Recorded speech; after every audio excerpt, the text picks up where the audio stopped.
Yo, so in today's video, I'm going to be teaching you how to level up fast in Project Ghoul. If you don't know what Project Ghoul is, it's basically like Ghoulery or like any type of Ghoul game, like Ghoul. So I'm going to teach you how I go from 0 to max level in like 3 hours. Before we get into today's video, like and subscribe. This should not take you more than 3 hours to get max level. I am not joking. This is like the fastest method possible. And let's go into some important details. First of all, do not buy a new Quinque do not buy a new Quinque. Save up your yen for Ixa. Trust me, Ixa is the best Quinque, the first Quinque you can get, the best first Quinque you can get. Don't spend your yen. You're gonna need your yen for aura. If you have spins on your Ghoul, you can use those so you can get a better Kagane. If you get Toka, keep Toka. Toka's very good for farming, and it's only like an uncommon or rare. Another tip, go rogue as fast as you can. I'm pretty sure you can get rogue when you're level 500. All it does is give you more HP and it gives you more regen, right? So you're going to be more tanky. Also, don't buy Arata early. Arata is something you should buy in the endgame. The reason why is because first of all, it's expensive and you're going to want to use your mats and your yen for aura, like Bloodlust. As you can see with Bloodlust, it literally like regens your health, and that's like amazing because you can put less stats in your health and more in your damage and agility and have a better build.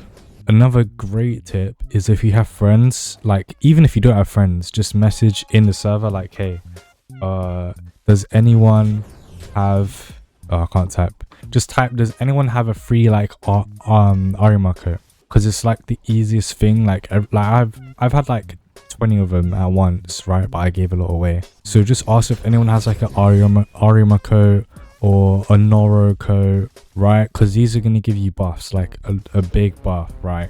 And this is going to help like a lot in early game. Another thing you can do is use all the codes, right? So the codes, they do expire, but whatever codes are available, just enter them in here in your menu, and it should give you like a ton of mats. Like I know Code support give you a ton of mats, a ton of yen, and RC, blah blah blah. And you're gonna need your RC for your Kakuja if you're on Ghoul. Another tip is find a group. So like with groups, you're just gonna have to like ask people to join them, and then they'll invite you to a Discord or whatever, and you join the Roblox group.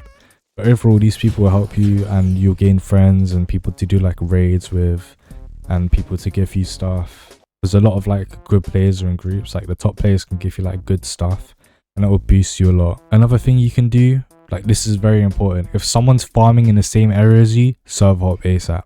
Like immediately server hop. You do not want to be sharing NPCs. That's gonna like half or even third the amount of progress you're making in like an hour, right? So you're gonna want to have all the NPCs to yourself and group them up, right? You don't want to share your NPCs at all. And the last tip I have right now is for your stats, right? So this is like very important. What you're gonna do is you're gonna go to your stats, right? When you get stat points, you're not gonna put them in health, you're not gonna put them in agility, you're gonna put them in strength, right? You're gonna put all your stat points in strength, right? You can have a little in health, you can have none in agility until you're like max strength. Okay, what this is going to do is make sure that you can one shot like all the NPCs that you group up. And don't worry, if you're Ghoul, you're going to have survivability, same if you're CCG, so don't worry about health. You put 200 300 in health for now, but keep all of your stats in strength, because this is like very key. Otherwise you're not going to be able to kill NPCs as fast. And if you want, you can put a little bit in agility just so you can just so you can farm that little bit faster. Right, and let me show you guys how to farm NPCs like most efficiently. Oh, and another tip is make sure that you use the AFK word like efficiently, because it gives you a ton of spins, and with these spins you can you can roll for natural half human and natural one eye, which basically gives you, look, see how the normal max level is 850, but because I'm natural half human, I get 80 more levels, which is like a lot more stat points. But basically, when you're gonna farm NPCs, you're gonna come over here, you're gonna group them all up, you're gonna get all of them, right? If you have fast agility, that's also good because you can farm them faster. Then you use your ability, right? And depending on the Kagane or Quinque you have, which you should have the default one, and depending on your you should hopefully put all your stat points in damage and strength. And what you're going to be able to do is literally like finish your quest in like the matter of like 30 30 seconds to a minute, depending on the quest you're doing, depending on how many NPCs it requires you to kill and how many NPCs there are like spawning. But generally, you're going to be able to finish each quest and at least like below a minute. And what this is going to do is going to give you like at least like 10 levels per minute. If you have 2 times boost, which you get from the codes, it's going to give you 20 levels per minute. So all that together should equal to about less than 3 hours for max level, unless you have NHH and NOE.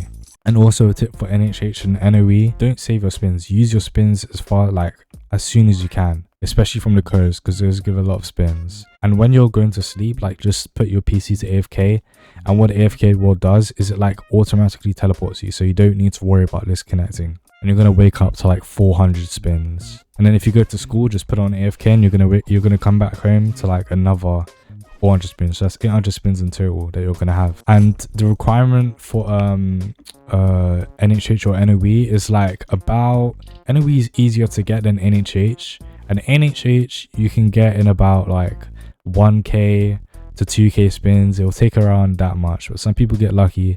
If you get it below 1,000, then you just have good luck. Generally, it shouldn't take that long to get NHH, maybe like a day or 2, depending on how much you AFK and how many spins you get.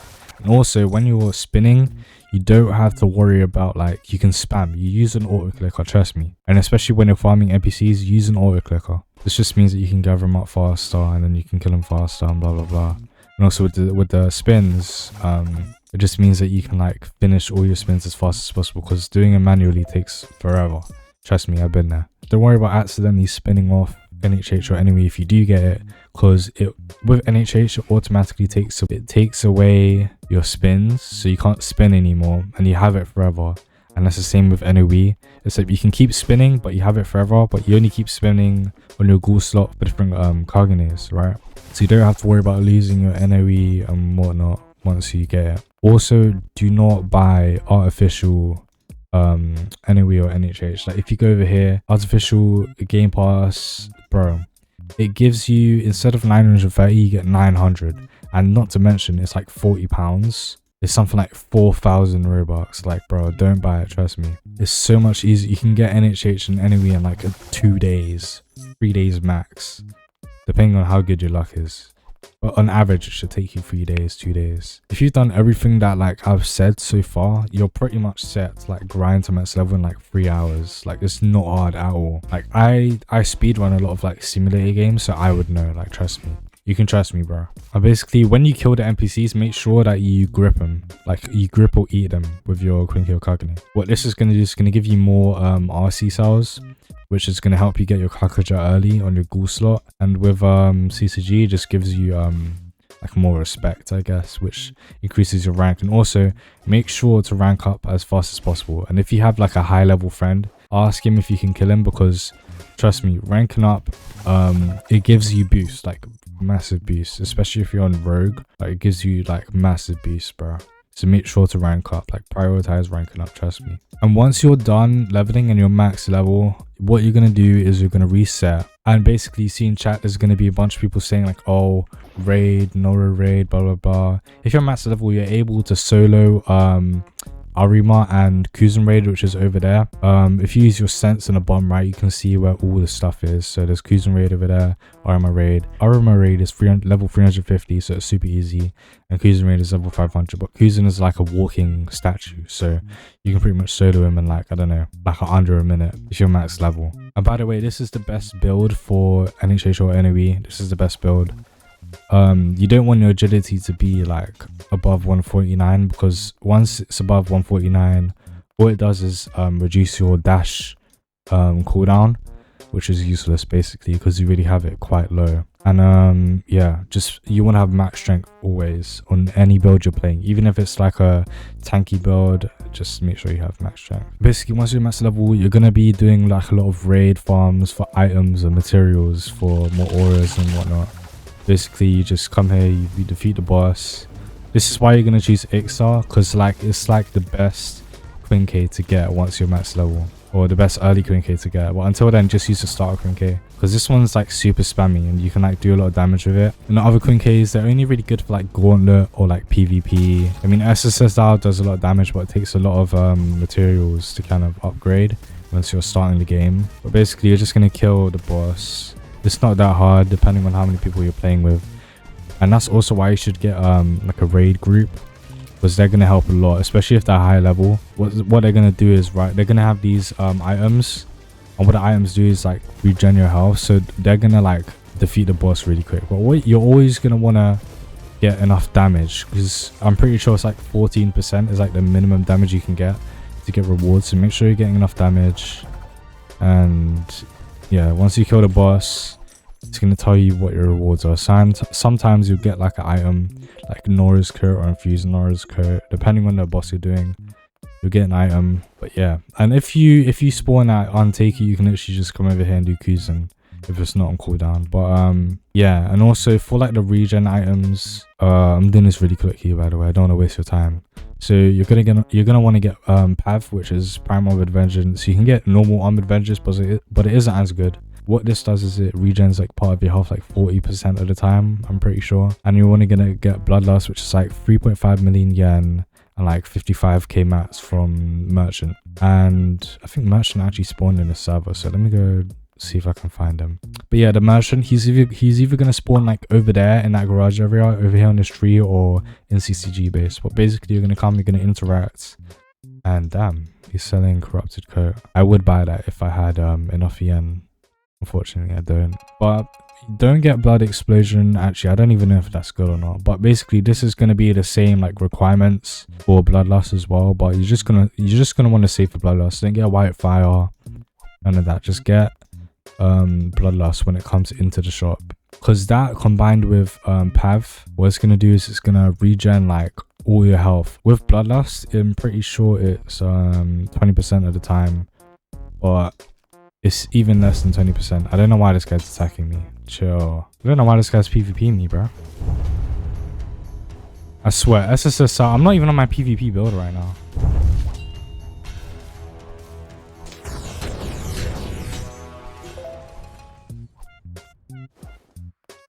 Yeah, bro, I don't know what that guy was doing. But GG, bro. I don't know why that guy tried to fight me for some reason. That was weird. But somehow I won. But yeah, that goes to show, like, X is actually like a good Queen K. Like, it's like broken, bro. Well, not broken, but it's like, it needs enough. That's gonna be it. And if you've done like everything that I've told you to do, like in this video, then you're pretty much gonna be set. Like, this game isn't hard to get max level in. Like, it's really just like a matter of patience, grinding, and it should only take you 3 hours, so it shouldn't take long. But I think that's gonna be it. And if you guys want to see more Project Ghoul videos in future, then let me know, and I'll see you guys next time. Peace.